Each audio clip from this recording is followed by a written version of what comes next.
America में पढ़ाई के बाद नौकरी मिली तो मन नहीं लगा, सोचा अपने वतन चल के कुछ करते हैं। अमेरिका की नौकरी छोड़कर भारत आया तो रिश्तेदार ताने देने लगे, आज सलामी ठोकते हैं। एक दिन गांव में साइकिल से निकले तो कोई नहीं पहचाना, अब बंदा 8,000 करोड़ का मालिक है। गांव की पढ़ाई को लोग ताने देते हैं, अरे गांव में कहां पढ़ाई होती है, गांव के लड़के टैलेंटेड नहीं होते। लेकिन अब इन बातों पर मिट्टी डाली जा रही है, क्योंकि गांव के लोग ही बड़ा कमाल कर रहे हैं। हर किसी के भीतर एक सपना होता है, वो चाहे जो हो। सपने को संयोने वाले लोग आज भी जिंदा हैं और ये सिलसिला रुकने वाला नहीं है। विदेशों में अच्छे पैकेज की नौकरी भला कौन नहीं करना चाहता। हर कोई चाहता है अच्छे पैकेज पर जॉब हो, अच्छी नौकरी हो। लेकिन कुछ लोग ऐसे भी हैं जो कुछ बड़ा करने की योजना बना लेते हैं और फिर कमाल कर देते हैं। हम बात कर रहे हैं श्रीधर वेम्बू की।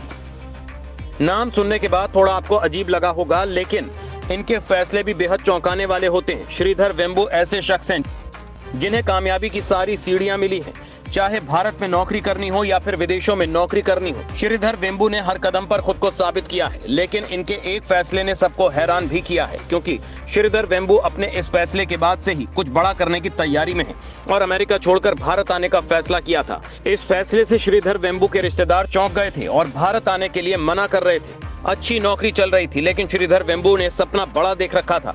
छोटे शहर या गांव से आते हों और पढ़ाई के बाद अमेरिका जैसे देश में शानदार पैकेज पर जॉब लग जाए तो क्या ही बात। इस सपने को हर जॉब वाला संजोता है। श्रीधर वेम्बू का यह सपना पूरा हो चुका था, लेकिन इस ख्वाहिश से भी आगे निकलने के लिए श्रीधर वेम्बू ने कदम बढ़ा दिया था। वेम्बू तमिलनाडु की एक मिडिल क्लास फैमिली में पले बढ़े, तमिल भाषा में प्राइमरी एजुकेशन पूरी की। IIT मद्रास से 1989 में इलेक्ट्रिकल इंजीनियरिंग की और इसके बाद PhD करने के लिए अमेरिका चले गए। वहां उनकी अच्छी खासी जॉब भी लग गई थी, लेकिन वेम्बू सब कुछ छोड़कर भारत आ गए। जब श्रीधर अमेरिका की अच्छी खासी जॉब छोड़कर भारत आए तो उनके रिलेटिव हैरान रह गए थे। उन्होंने श्रीधर को खूब समझाया, लेकिन श्रीधर ने किसी की नहीं सुनी।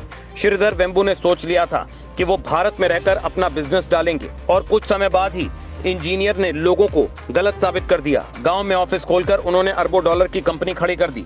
हम बात कर रहे हैं जोहो की, जो सॉफ्टवेयर सॉल्यूशन सर्विस प्रोवाइड कराती है। वेम्बू का एक ही लक्ष्य था, उन्होंने अपनी कंपनी डालनी है। साल 1996 में वेम्बू ने अपने भाई के साथ मिलकर एडवेटनेट नाम के एक सॉफ्टवेयर डेवलपर फर्म की शुरुआत की। साल 2009 में इस कंपनी का नाम बदलकर जोहो कॉर्पोरेशन कर दिया गया।